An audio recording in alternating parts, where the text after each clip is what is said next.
Manatra ny araba topoko lahy sy topoko vavy manasanao mpanajana avy hatrany anaraka ny vaovao santionam vaovao hasongadina amin'izao alina izao indrindra moa mikasika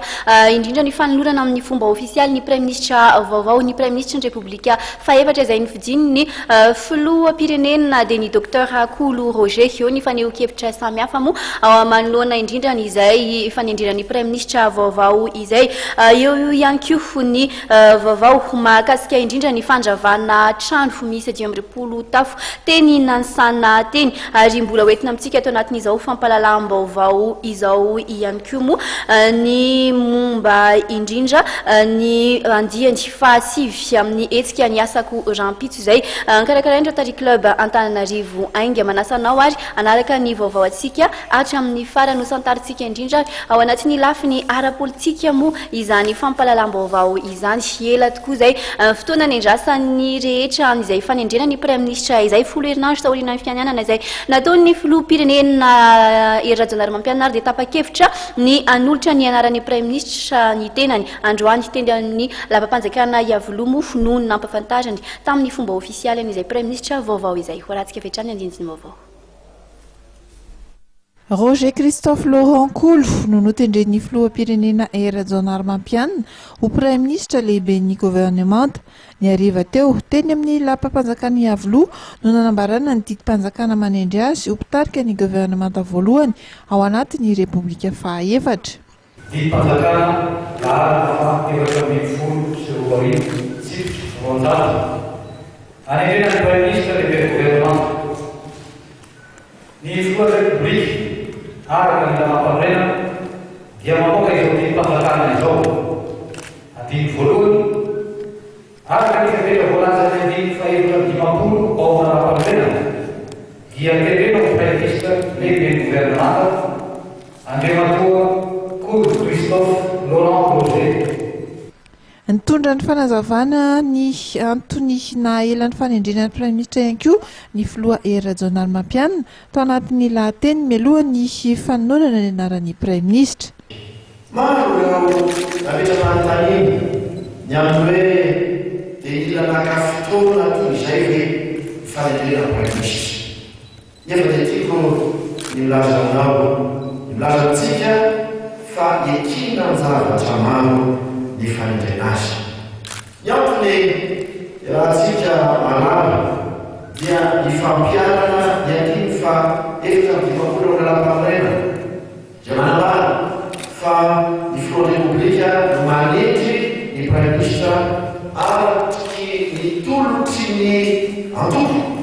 na ny vonjona toko maroisa ao amin'ny firenena. Efa namara fa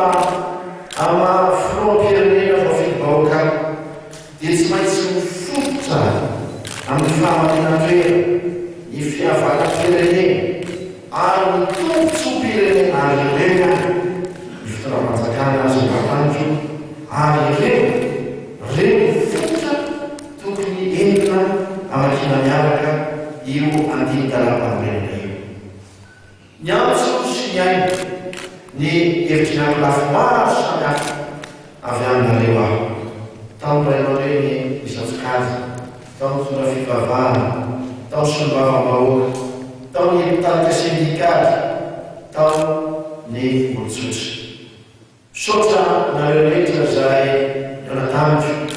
na Besosikevitra na Metolokevitra na Paety tamin'ireny rehetra reny dia zavatra tsapaka izao efa maika sy dodina ny rehetra amadika petsy tovy ny hevitsika ny amoavy sy ny amin'ny hoe ampozay mba manana ny zava-terany koa tiano sy maratsika ity ary tokony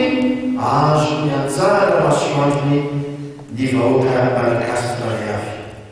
Nambaran'ny filoham-pirenena fa hanatanteraka ny programan'asa izay efa nofaritany nandritra ny fianianana ny tanterahana ny 20 janoary lasa teo ny gouvernemanta ao anatin'izany ny ady amin'ny fahantrana ny fampihavana pirenena ary ny fanarenana ny toe-karena. Ny ady amin'ny fahantrana no ataontsika vatondraraha ka mitady antsika hametaka politika mampandrosoana maharitra sy mirindra ary andraisan'ny aletra anjara. Ny vokatrizany no ahafahantsika mitsinjana radrarony aorian'ny eo anivon'ny faritra rehetra eto Madagasikara. Efa naveriko ombelombe fa lalaky ny fomba-kevitry ny fampiavaram-pirenena no rahataperahantsika an'izany. Fampiavaram-pirenena ho tompontsoa amin'ny vahoaka malagasy tsirairay sy ho fampandrosoana ny faritra rehetra izay samy manana ny alena ho aminy izay azo tandrana tsara. Araka ny nambaran'ny filoham-pirenena ihany dia nisy vokany fitsidiana samihafa izay nitanterahana tany ivelany tafiditra amin'ny fianakaviam-be iraisam-pirenena i Madagasikara ary vonona efa nometanana amintsika amin'ny fantanterahana ny programana sapapandrosoana ny sehatra iraisam-pirenena, ireo mpamatsy vola toy ny banky iraisam-pirenena, ny tahen'ny mbola iraisam-pirenena ary ny vondrona Europeanina.